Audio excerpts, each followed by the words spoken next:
सोबवा किया के गजरा के गजरा के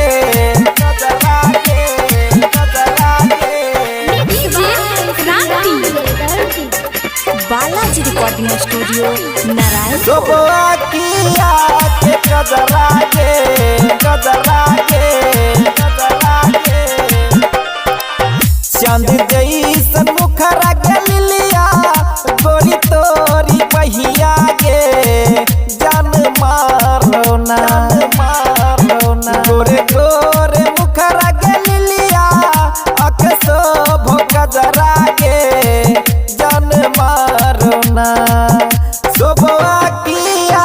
के गजरा गे जान मारो ना सोबवा किया के गजरा गे जान मारो ना सोबवा किया के गजरा गे जान मारो ना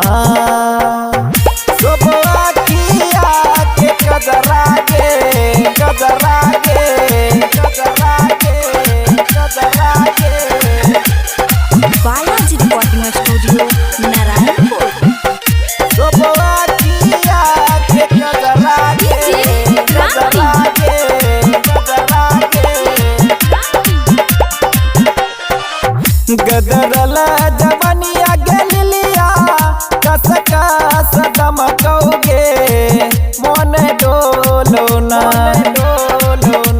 धक धक धड़क